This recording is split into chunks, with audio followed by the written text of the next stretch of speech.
Y le agradezco esta noche la comunicación a distancia al doctor Andrés Súmano. Él es profesor investigador del programa de Investigadores por México, comisionado al Colegio de la Frontera Norte. Doctor, gracias por su tiempo. Le saludo esta noche desde la ciudad de Reynosa, Tamaulipas.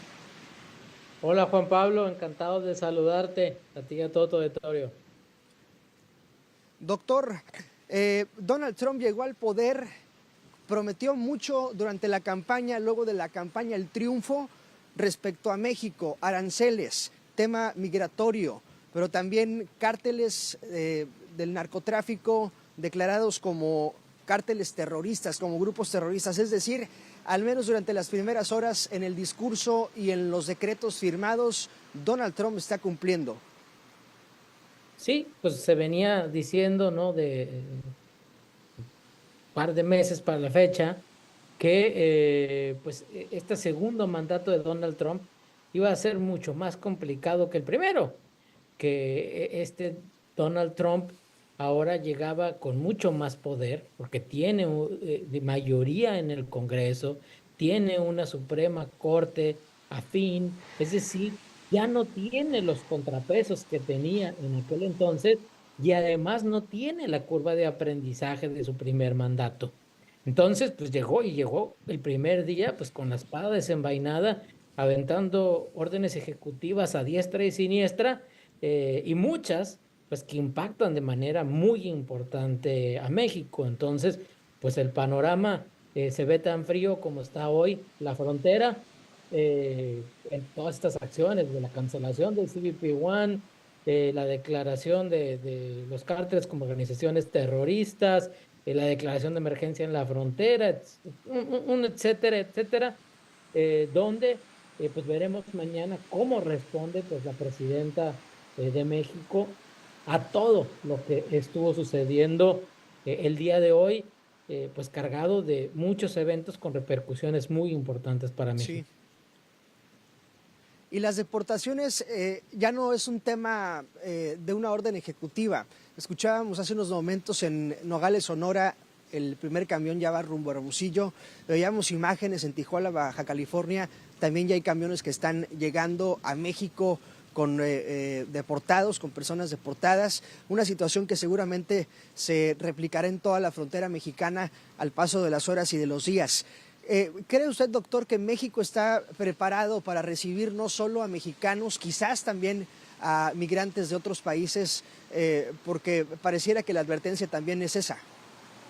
Pues lo primero que me parece es que me parece que el gobierno de México debe ser muy contundente en que no va a aceptar migrantes de otros países.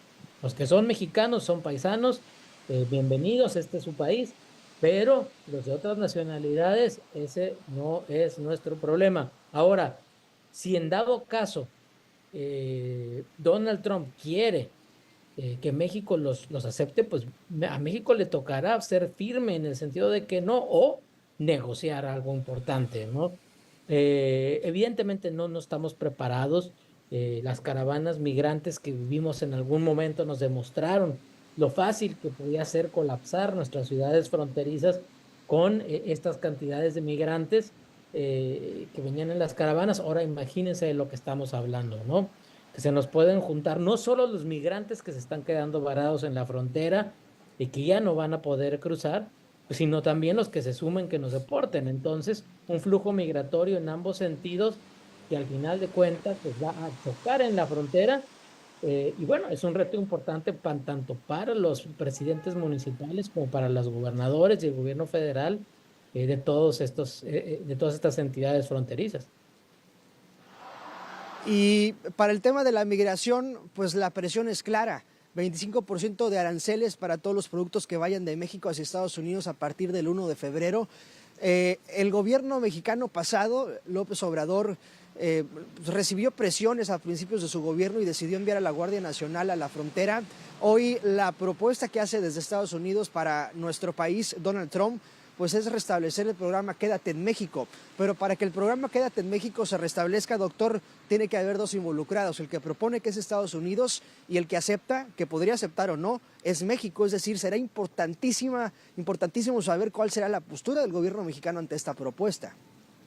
Sí, porque al final del día el programa Quédate en México, pues de alguna manera implicaría que México aceptara ser un tercer país seguro. México nunca ha aceptado formalmente ser un tercer país seguro, aunque en la práctica, pues sin ser muy seguro, porque pues sabemos cómo son las fronteras en México, pues se está operando así, ¿no?